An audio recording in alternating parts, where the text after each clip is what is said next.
সকলকে জানাই আমার পক্ষ থেকে আন্তরিক শুভেচ্ছা ও মোবারকবাদ।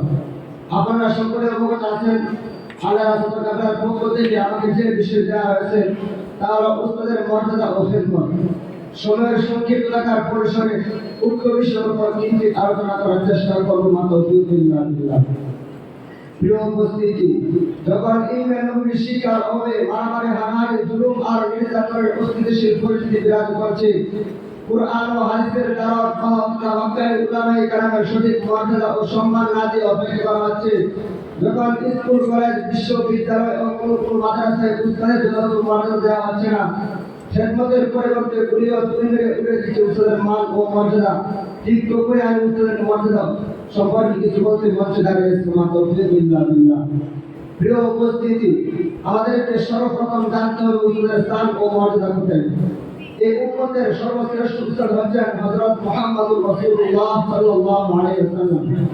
কারণ তিনি দরবারে ঘোষণা করেন, ইন্নামা বুইতু মুআল্লিমান, অর্থাৎ আমি এই উম্মতের উস্তাদ হিসেবে প্রেরিত হয়েছি। অপর হাদিসে ইরশাদ হয়েছে, আল উলামা ওয়ারাসাতুল আমবিয়া, অর্থাৎ উলামায়ে কেরাম নবীর উত্তরাধিকারী। আর এই হাদিসের বাস্তব প্রমাণ হলো আমাদের উস্তাদগণ। সুতরাং আমাদের খিদমত করা স্বয়ং রাসূল সাল্লাল্লাহু আলাইহি ওয়াসাল্লামের খিদমত করা সম্পূর্ণ। প্রিয় উপস্থিতি, যারা হক্কানি উলামায়ে কেরাম হয়েছেন তারা উস্তাদের খিদমতের মাধ্যমে হয়েছেন, আর যারা ব্যর্থ হয়েছেন তারা উস্তাদের সাথে বেয়াদবির কারণে ব্যর্থ হয়েছেন। তাই উস্তাদের পারেন একজন ছাত্রকে কুরআন ও হাদিসের ইলমের মাধ্যমে মহান আল্লাহর নিকট পৌঁছে দিতে, আর এটাই প্রতিনিধিতার ইলমের প্রধান ও অন্যতম লক্ষ্য। তাই তো বুজুর্গানে যারা বলেন, খায়রুল আবাই ওয়াল মুআল্লিমাত, তোমাদের উত্তম পিতা হলো সেই ব্যক্তি যে তোমাকে ইলমের শিক্ষা দিয়েছেন। কেননা জন্মদাতা পিতা তো সন্তানকে আসমান থেকে জমিনে নামায়, আর উস্তাদগণ সন্তানকে ইলমের শিক্ষা দিয়ে জমিন থেকে আসমান তুলে দেন।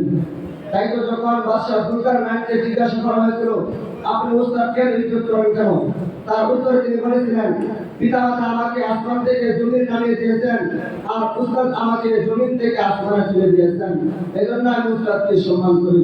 প্রিয় উপস্থিতি, এজন্য উস্তাদের হক পরিপূর্ণভাবে আদায় করা, উস্তাদের সন্তুষ্টির প্রতি লক্ষ্য রাখা, অসন্তুষ্টি থেকে বিরত থাকা, উস্তাদের কথা মেনে চলা, অন্তরে উস্তাদের প্রতি ভালোবাসা রাখা, প্রতিদিনের সুবত নিয়মিত এক করা ইত্যাদি উস্তাদের প্রতি সম্মান প্রদর্শন অন্তর্ভুক্ত।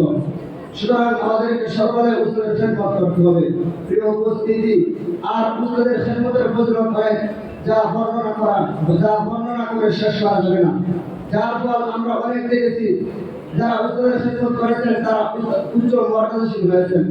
এছাড়া উস্তাদের খিদমত করলে ইলমের অর্জন হয়, আল্লাহর সন্তুষ্টি অর্জিত হয়। যেমন পদে আছে, খিদমতের পিতা মিলে ইবাদত জান্নাত মিলে।